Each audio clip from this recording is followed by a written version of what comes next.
Welcome to Realty Talk, the show that brings together the country's most authoritative and respected property experts. Follow us on all the socials and subscribe for updates and exclusive offers. Realty Talk is powered by realty.com.au, connecting buyers, sellers and agents differently. Hi and welcome to Realty Talk, the longest running property show in Australia. I'm Bushy Martin from Know How Property Finance, and we've got more great info to share with you in this week's episode. If you're trying to buy your new home, but it's subject to selling your existing place, Techland's new 1-hour bridging solution eliminates the headaches. So CEO Aaron Bassin joins us for part 2 of our special feature. A lot of property industry commentators slam the idea of investing in new build homes in new fringe suburbs. But is this criticism well-founded or perhaps misguided? To answer this, we're joined by the CEO of the Property Mentors, Luke Harris. And with so much scaremongering hitting the news about rising interest rates recently, I close off the show by balancing the books with a detailed exploration of if and when rates are on the rise and what this means to you. We've got a lot to unpack, so let's get underway. Greetings and welcome. Now, as many of you may know, buying a home in the current boom market is proving to be very challenging, particularly if the purchase of your new home relies on the sale of your current house, because selling agents and vendors just aren't interested in subject to sale conditions. So the only way around this is to employ bridging finance, which is a temporary loan that allows you to finance the purchase of your new property until you sell your current home. The bridging finance with the traditional banks is a complex, difficult, and often very time-consuming process. So how do you get around this? Well, this is where new emerging non-bank lender Techlend comes to your rescue with a new bridging loan that can be pre-approved in just 60 minutes. So to continue our discussion on this lending innovation in the second part of our 2-part feature, we're joined again by the Chief Exec of Techlend, Aaron Bassin. So welcome back to Realty Talk, Aaron. Hi, Bushy. Thanks. Glad to be back. Yeah, great to have you back on again. For those that haven't had the benefit of enjoying part 1, let's start with a quick refresher on what Techland bridging is and how it differs from the traditional bank alternatives. Yeah, so Techlend is an Australian non-bank that specializes only in bridging finance. We use technology to provide our customers and our brokers with the best customer experience possible, and that's largely because we're so quick. And what Techland does is we enable a borrower to buy a new home before they've sold their existing home. And so our product is an interest-free bridging loan for the first 3 months that allows that customer to purchase that home, their dream home. Broker gets paid, customer settles in the new loan, and once they sell their house, they pay back that loan. Yeah, very simple. Great idea. It's a quick in and out loan and process. So I guess, Aaron, given that Techland is new in the game, getting the word out must be your biggest priority, and I would imagine that working with finance brokers must be a key focus. So, how does Techland work with the broking fraternity? Yeah, brokers are an essential part of our organisation. 60% of all mortgages in Australia are originated through a broker.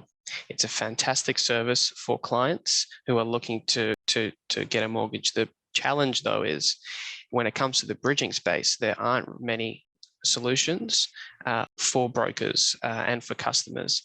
And so bridging traditionally hasn't been a strong product that brokers are able to offer to their clients. And, you gave an overview of some of the challenges earlier on.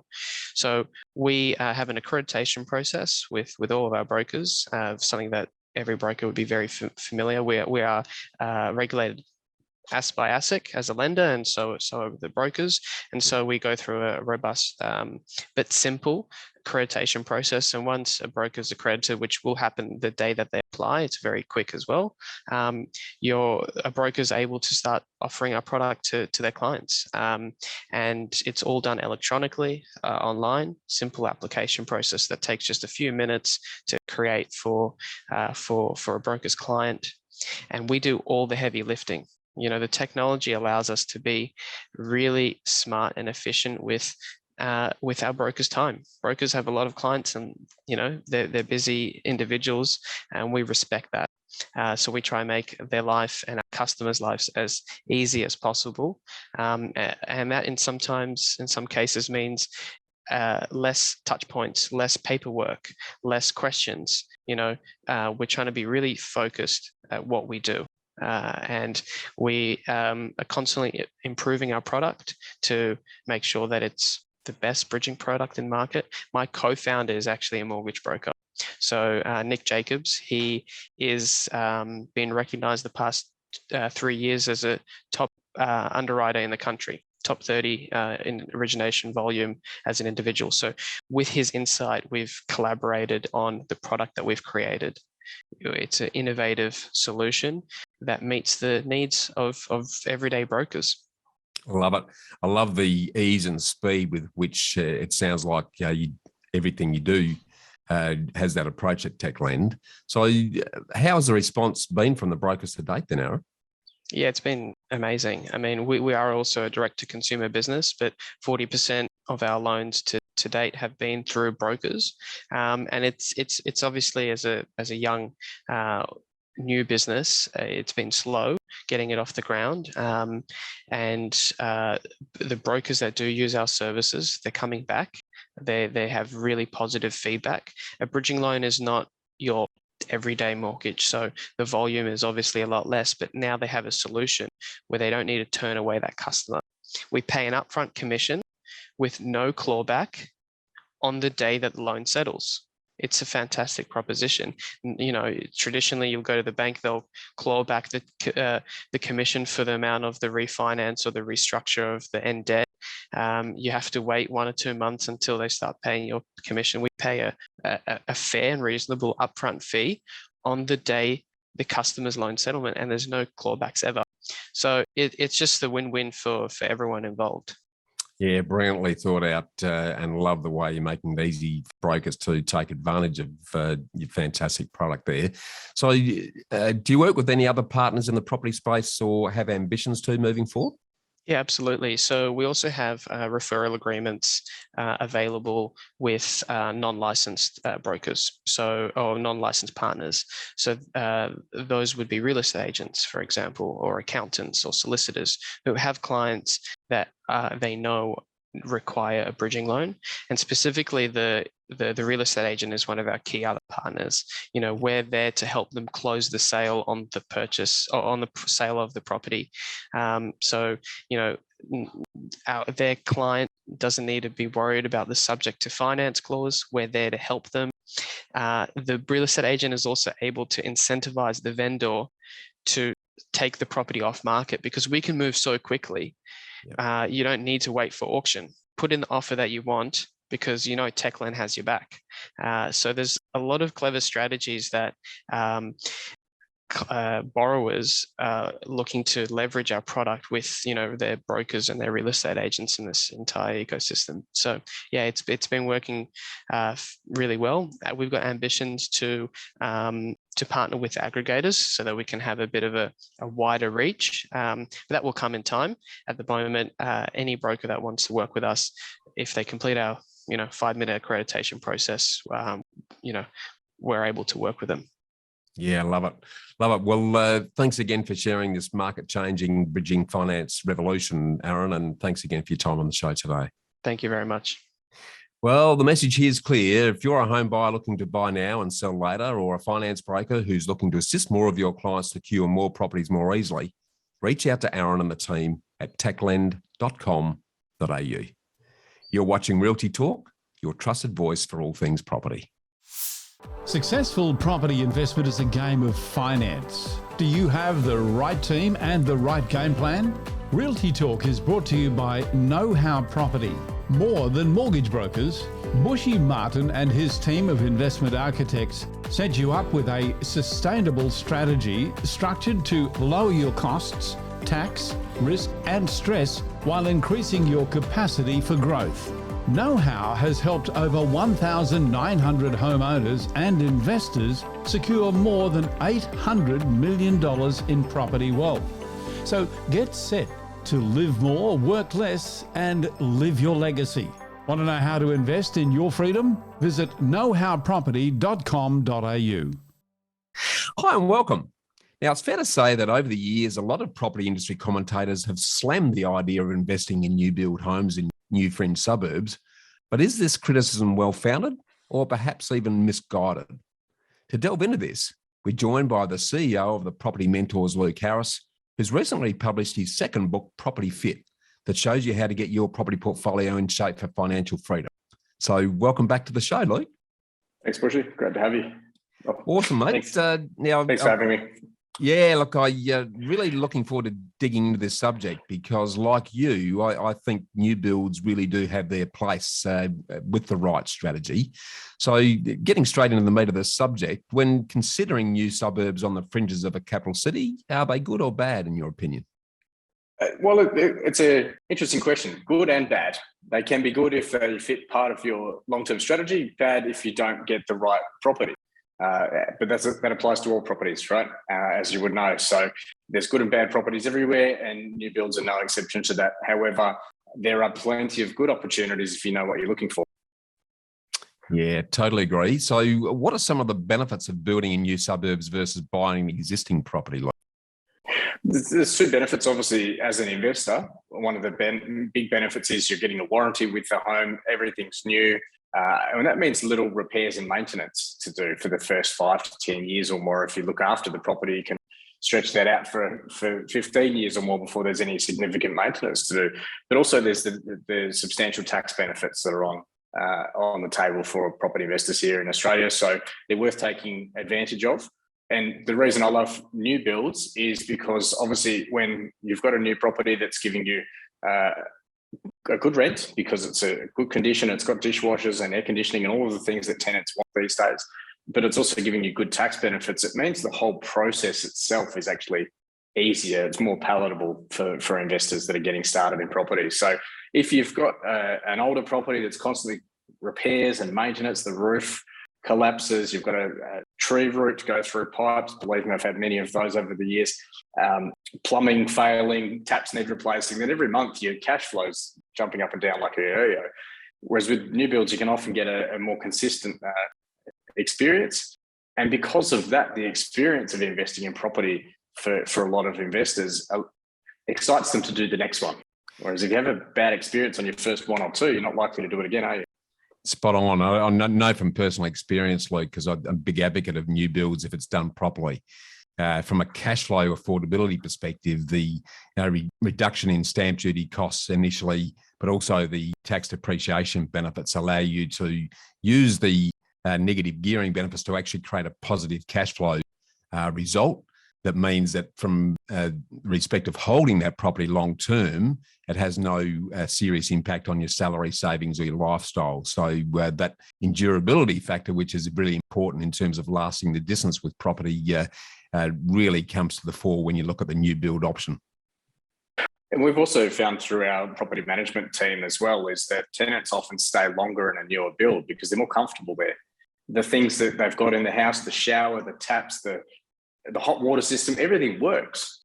The garage door works. They don't have any problems. And when people don't have problems with the property that they're living in, they're less likely to chop and change where they're living. So the property management team absolutely love new builds. Also, they do a defect inspection. One of our senior property managers did an inspection recently on a new build that was handed over to us. She took 1,200 photos of the property. So we got a very detailed report as to the condition of the property. And obviously any defects were reported back to the builder and fixed before the tenant even moved in. Yeah, no, beautifully said. Well, as an investor yourself, Luke, how do you pick a potential growth area when there's so much new construction planned on the fringes of our capital cities? Well, as you know, there's so much construction, and obviously being from Victoria yourself, you see the suburbs just exploding, the outer suburbs, especially over the last 10 years or so. One of the suburbs that we recently secured for our members in 2019, actually, I bought one there myself, was a growth suburb in the southeast of Melbourne. And we actually looked up the Plan 2050 report, which was put out by the state government. And it was put out a few years back. And that showed where the government was trying to plan the population growth. Now, looking at this state government level document allowed us to drill down to a council level and look at what the councils were doing with that document and what their own planning schemes allowed for, but also allowing for infrastructure spend such as freeways and shops and schools and where these things were positioned. Now, at the time that we bought into this particular suburb, I bought a townhouse there for $499,000 and recently had it valued at $700,000. So that was 2019 to 2021, 2 years, not a bad outcome. And some of our members have bought down there and had the same experience. One of the things that we looked for at the time, though, was that the majority of that suburb was house and land packages. And house and land packages, as far as the eye can see, what there wasn't much of was townhouse development. And with roughly 90% of the suburb being house and land, a very small percentage, less than 10%, was actually townhouse development. And obviously that was a niche in the suburb. And obviously when we're looking at an area that is predominantly owner occupied, when you're looking at an affordability play, obviously townhouses were well and truly in demand. And we've seen that with the price growth in the last couple of years. And I think the longest we've had one of those townhouse on the market for rental is probably about 6 days. So obviously that research made sense for us. One of the things that we look for is obviously some scarcity with what we're buying. We also want to make sure that we're not in a development with 5,000 pieces of the same thing. And I think for me personally, a lot of people say, well, I don't want a townhouse because there's 50 of them in the project, but they're more than happy. And same thing with an apartment. I don't want to buy an apartment because there's 100 of them in the building.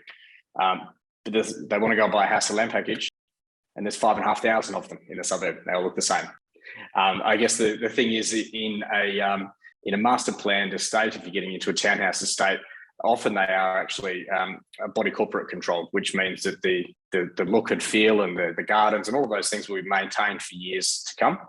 Whereas sometimes buying house and land, you don't get to choose who your neighbours are. And they might paint the house bright pink, for example, not a bad colour really. You could use the colour off the front of the book even. But look, we're looking for that scarcity factor really.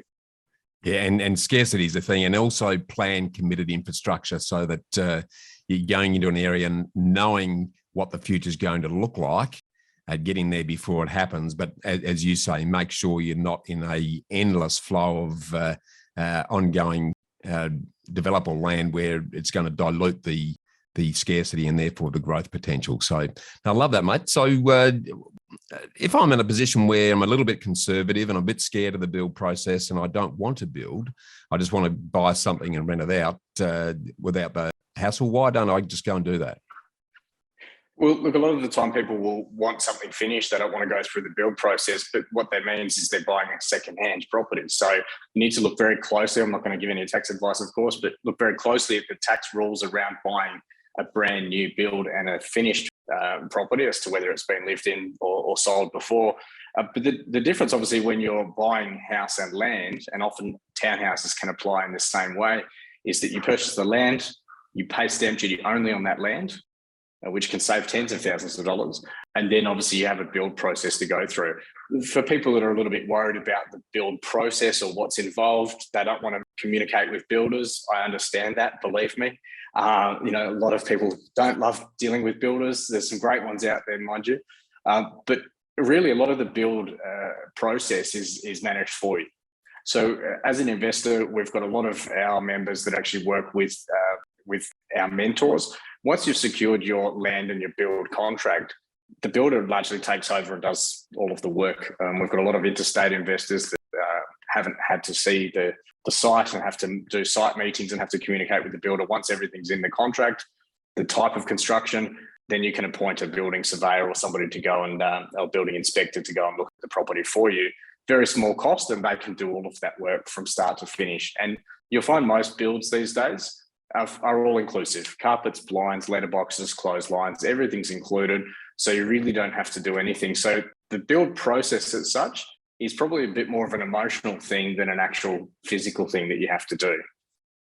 Yeah, I totally agree. If you've got the right team on your side independently, keeping the builder honest, and you're looking at fixed price contracts that are controlling the time, the quality and the cost, there's a real benefit in being able to lock down the cost of a property today for the cost of a deposit, that for a property that's not finished for maybe 12 months, and you've got a free ride on the capital growth that's likely to occur during that period. So totally agree with you, mate. I really want to thank you for sharing these quite refreshing alternative views to investing in new builds, Luke. And thanks again for your time on the show today. Thanks, Bushy. Appreciate your time. Well, as I've always said, you need to dig deeper than the headlines. So just because some industry players poo-poo new build property, perhaps because they've got vested interests elsewhere, doesn't mean that a well-structured and well-located new build property isn't a good investment, particularly if ongoing cash flow affordability is important for going the distance to achieve your long-term goals. So if you want to learn more about new build investment strategies, grab yourself a copy of Luke's new book, Property Fit, at propertyfitbook.com.au, where he actually dedicates an entire chapter to this approach. More to come here on Realty Talk. Property deductions can save you thousands of dollars each year. To make sure you maximise deductions, you need to work with the most experienced quantity surveyor in the country. BMT Tax Depreciation is the leading specialist in the industry. They've completed over 700,000 tax deduction schedules for residential investment and commercial properties Australia-wide. BMT guarantee to find double your fee in the first full financial year deductions. Call BMT on 1300 728 726 today for an obligation-free quote.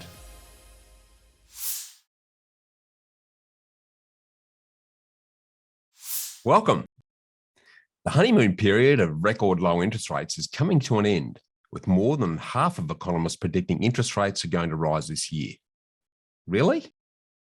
This is just one of a bunch of scaremongering media headlines that's occupied our eyes and ears over the last few weeks.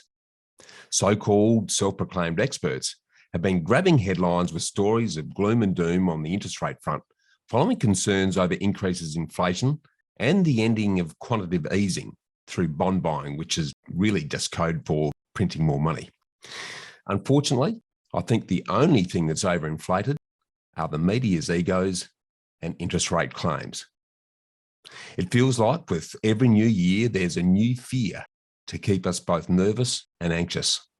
The last 2 years have been fear factory paradise, with the endless COVID variants providing never-ending fuel for the far-reaching fear fire. And now that the pandemic appears to be almost under control, as we've almost run out of variant names in the Greek alphabet, the next thing to keep us all nervous is to focus our fear on interest rate rises and potential crashing property prices. Unfortunately, most predictions and forecasts revolve around the so-called science of explaining tomorrow why the predictions made yesterday didn't come true today. So I want to balance the books by having a look at what's really likely to happen with interest rates this year, what impact it'll have on you, and what, if anything, you need to do or to think about. So are interest rates likely to rise? Well, the answer is yes. Unfortunately, it's not a matter of if, but the real questions are around when and by how much and how often. Let's start by looking at the worst, best and likely scenarios. The worst case being reported by some self-proclaimed media gurus and has been actually priced in by futures markets is that rates will rise by about 1% by the end of the year, with the first increase in the cash rate from 0.1% to 0.25% occurring as early as May, and then rising bi-monthly over the course of the year up to 1% or more.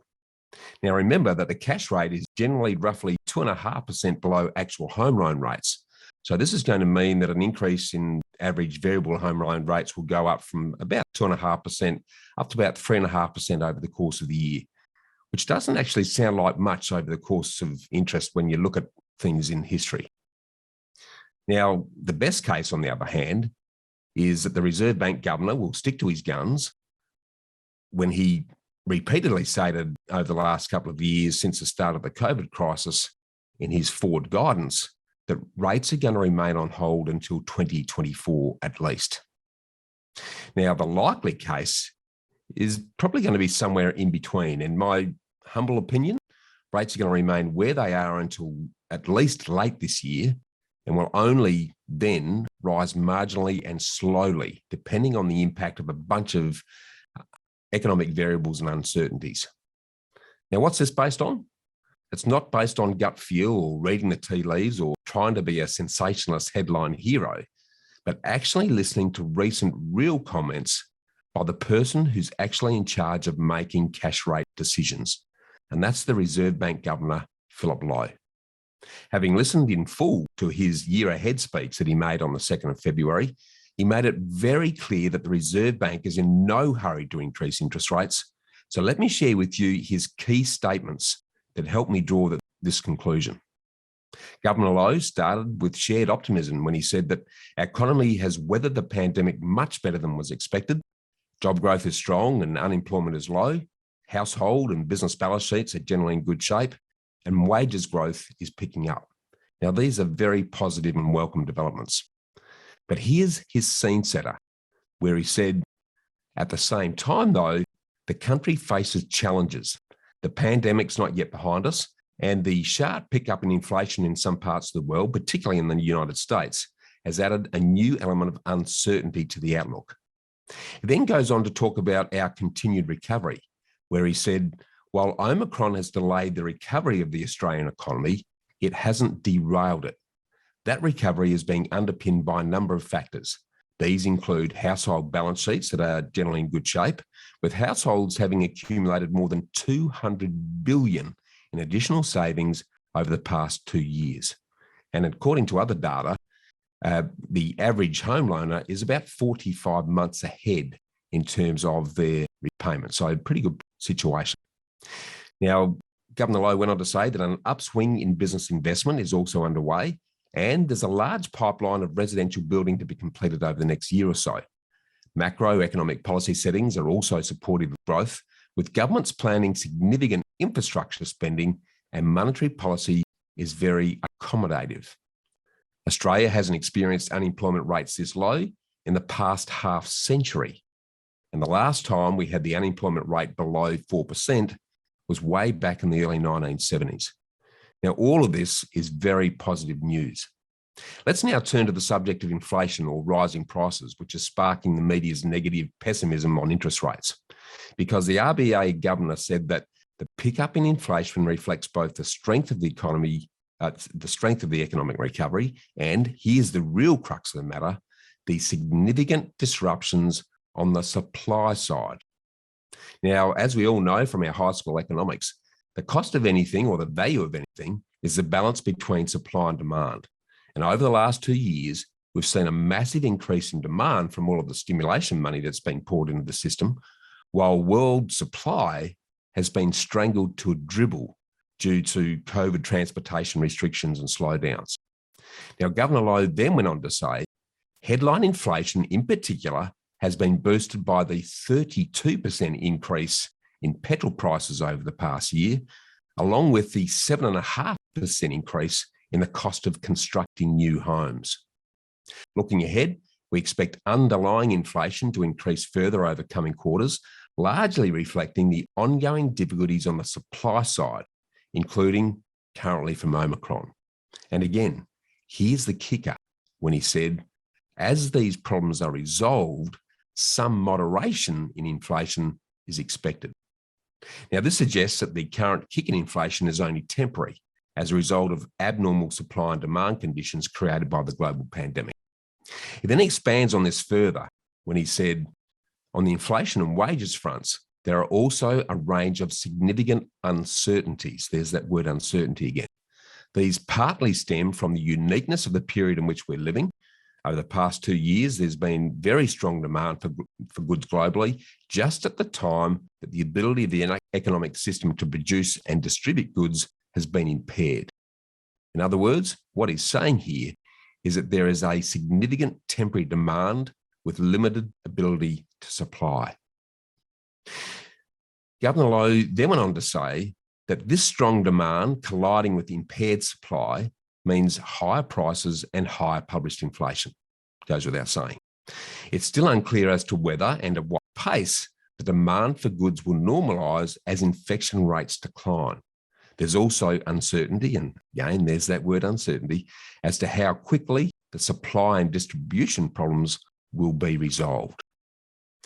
He then reinforces the potential temporary nature of recent inflation rises when he concluded, we can't rule out the possibility that some of the recent price increases are reversed as a more normal balance between supply and demand is re-established. In any case, for inflation to be sustained at current rates, the prices of many goods would have to keep increasing at their current rates, not just settle at higher levels. All of this means that there are significant uncertainties as to the persistence of the recent price pressures. He then makes a very critical conclusion. The point here is that there are many unanswered questions. We're unlikely to know the answers quickly. There are many moving parts on both the demand side and the supply side of the economy, and it will take time for these various issues to be resolved. This is relevant to the board's deliberations about monetary policy. Now, my obvious reading of this is that the RBA is in no hurry to make any knee-jerk changes to temporary disruptions until things settle down sustainably. He then turns his attention to ongoing Reserve Bank monetary policy, and he said, the cessation of our bond purchases, which is called quantitative easing, does not represent a tightening of monetary policy. And drilling down into rate expectations, he clearly says the decision to end the bond purchase program does not mean that an increase in the cash rate is imminent. And with this background, RBA Governor Lowe finally addressed interest rates, where he stated, as I've said on previous occasions, the board will not increase the cash rate until inflation is sustainably within the 2 to 3% range, and a big emphasis on that word sustainably. And he went on to explain that the actual rate of inflation is relevant, as are the trajectory and the outlook. So too is the breadth of price increases and the factors that are driving them. Based on the evidence we have, it's too early to conclude that inflation is sustainably in the target range. In terms of underlying inflation, we've just reached the midpoint of the target range for the first time in over 7 years. And this comes on the back of very significant disruptions in supply chains and distribution networks, which would be expected to be resolved over the months ahead. It all comes at a time when aggregate wages growth in Australia remains low, and is at a rate that is unlikely to be consistent with inflation being sustained around the midpoint of the target range. As I discussed earlier, there's a range of significant uncertainties here that will take time to resolve. We're in the position where we can take some time to obtain greater clarity on these various issues. The board is prepared to be patient, and again, I underline that word patient, as it monitors the evolution of the various factors affecting inflation in Australia. He then says, we have scope to take the time to distill the balance between supply and demand in the economy. Over the course of this year, we'll be watching how the various supply side problems resolve and the effects on prices. We'll be watching consumption patterns and whether they normalise. We'll also be looking for further evidence that labour costs are growing at a rate consistent with inflation being sustained within the target range. We expect this evidence to emerge over time, but it's unlikely to do so quickly. So what's the very clear take-home message from the RBA Reserve Bank Governor's speech?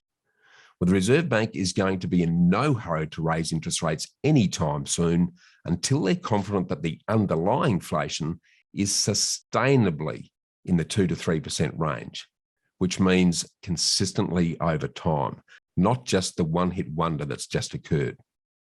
So why keep interest rates low if the outlook's so positive? Well, the RBA Governor put forward two very clear reasons. Firstly, while the Reserve Bank has an optimistic outlook for the year ahead, there's still a great deal of uncertainty around what the year is going to bring. The bank wants to make sure that economic gains are locked in before it takes its foot off the accelerator. The costs of overheating the economy are actually relatively minor compared to what could happen if it hit the brakes by raising rates too early and a new COVID variant tips the economy back into recession. Secondly, the current big handbrake is that wage growth remains weak. The economy won't be on a stable upward trajectory until wage growth picks up from its historic lows. And although the RBA expects wage growth to lift, it believes it'll be quite a while yet before it climbs above the minimum of 3% needed to keep inflation within the target band. Hence the reason why I believe that the RBA's cash rate and related home loan interest rates aren't likely to go anywhere, at least until late this year and potentially well beyond. And in the federal election that's going to be added in the first half of the year and ongoing potential COVID variant responses, you can be confident that rates are likely to stay where they are. And there are also some other underlying reasons why rates aren't likely to increase fast, as revealed recently by respected economic commentator Alan Kohler. The reality is that the last rate increase occurred way back in November 2010. That's over 11 years ago. And since then, over 1.1 million first home buyers, many whom have borrowed to the max, have only seen rates decrease. And during this decade of cheap, low rate money, our appetite for debt has increased substantially, with the debt as a ratio of income climbing from 0.6 in 1991 to 1.8 in 2021. That's an increase of 3 times the debt to our income. And even more interestingly, when the last rate rise occurred in 2011, the average mortgage was around about 360 grand, with repayments at approximately $2,700 a month, based on variable rate home loans at the time with a rate of about 7.5%. Now, the average mortgage today has almost doubled to just over $600,000. And if home loan rates increased over the next few years back to that 7.5%, which is actually the average home loan rate if you look at history over the last 30 years, which would mean that repayments would increase to over $4,400 a month. That's quite a significant increase in repayments of over $1,700 a month. Now, to service this increase without affecting your lifestyle, your taxable income would have to increase by about $35,000 gross per year. But the average annual wage increases over this last 10-year period has only gone up about $13,300 since 2010. So this increased debt burden to you and I, together with the massive debt that the government has taken on during COVID to stimulate the economy, means that it'd be very difficult and actually very risky for the RBA to normalise interest rates at historic average levels without creating major economic challenges to household spending and general economic confidence. This would be a recession in the making, and hence my belief that low rates are going to be with us for quite some time yet.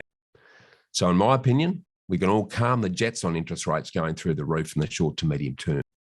But one thing's for certain, the next move in interest rates, when it eventually does occur, will be up.